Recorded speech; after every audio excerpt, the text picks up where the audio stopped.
بسم اللہ الرحمن الرحیم الحمد للہ وکفا وسلام علی عبادہ الذین اصطفى اما بعد فاعوذ باللہ من الشیطان الرجیم بسم اللہ الرحمن الرحیم ان عدۃ الشہور عند اللہ 12 شہرا فی کتاب اللہ یوم خلق السماوات والارض منها 4 حرم صدق اللہ العظیم۔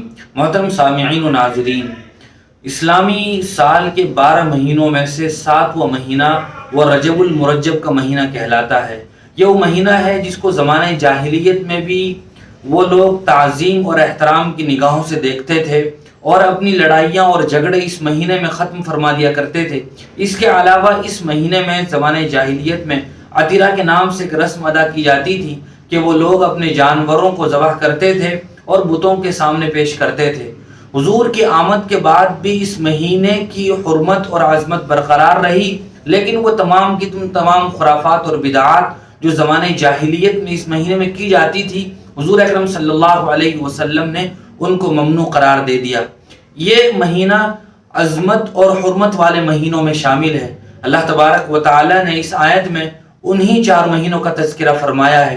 حضور اکرم صلی اللہ علیہ وسلم 4 مہینوں کی تشریح کرتے ہوئے ارشاد فرماتے ہیں: 3 متوالیات ذو القعدۃ وذو الحجۃ والمحرم ورجب مضر الذی بین جمادی و شعبان۔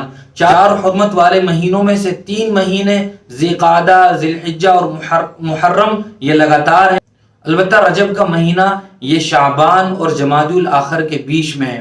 حضور اکرم صلی اللہ علیہ وسلم کا ایک معمول مبارک اور عادت شریفہ یہ بھی تھی کہ جب رجب کا مہینہ شروع ہوتا تو آپ خصوصی طور پر اس مہینے کا چاند دیکھ کر ایک دعا پڑھا کرتے تھے۔ وہ دعا یہ ہے: اللہم بارک لنا فی رجب و شعبان وبلغنا رمضان۔ اے اللہ، تو ہمیں رجب اور شعبان میں برکت عطا فرما اور تو ہمیں رمضان تک پہنچا۔ ملا علی قاری علیہ الرحمہ ایک بہت بڑے محدث اور فقیہ گزرے ہیں۔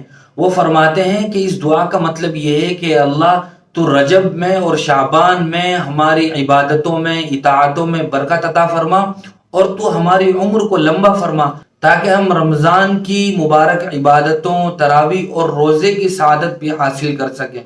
مصنف عبد الرزاق میں حضرت عبداللہ ابن عمر رضی اللہ تعالیٰ عنہ کا ایک اثر منقول ہے۔ وہ فرماتے ہیں کہ سال میں 5 راتیں ایسی ہیں جن راتوں میں اللہ تبارک و تعالیٰ دعاؤں کو قبول فرماتے ہیں۔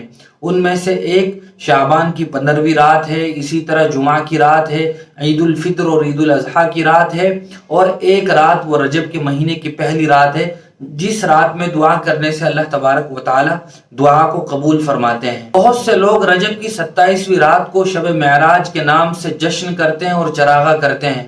وہ یہ کہتے ہیں کہ یہی وہ رات ہے کہ جس رات میں حضور اکرم صلی اللہ علیہ وسلم کو معراج عطا ہوئی تھی۔ یاد رکھنا چاہیے کہ حضور صلی اللہ علیہ وسلم کا معراج کا سفر تو یقینی طور پر ثابت ہے، اس کا کوئی انکار نہیں کر سکتا، لیکن وہ کس رات میں ہوا تھا احادیث میں یقین کے ساتھ اس طرح کی کوئی تاریخ اور کوئی رات درج نہیں ہے۔ بہت سے لوگ اس رات کو شب معراج مناتے ہیں اور اگلے دن ہزاری روزہ رکھتے ہیں، اور ان کا کہنا یہ ہے کہ اس دن روزہ رکھنے سے 1000 روزوں کے برابر ثواب ملتا ہے۔ یاد رکھنا چاہیے اس طرح کی کوئی بات حدیث سے ثابت نہیں ہے۔ اسی طرح بہت سے لوگ 22ویں رجب کو رجب کے کنڈوں کے نام سے ایک رسم کرتے ہیں، اس کا بھی کوئی تذکرہ اسلام میں ثابت نہیں ہے۔ بطور خاص 2 باتیں ہمیں ملتی ہیں، ایک تو رجب کی آمد کے موقع پر چاند دیکھ کر دعا پڑھنا، اور دوسرا پہلی رات کو دعا کرنا۔ اللہ تعالی ہم سب کو صحیح سمجھ نصیب فرمائے اور عمل کی توفیق عطا فرمائے۔ وآخر دعوانا الحمدللہ رب العالمین۔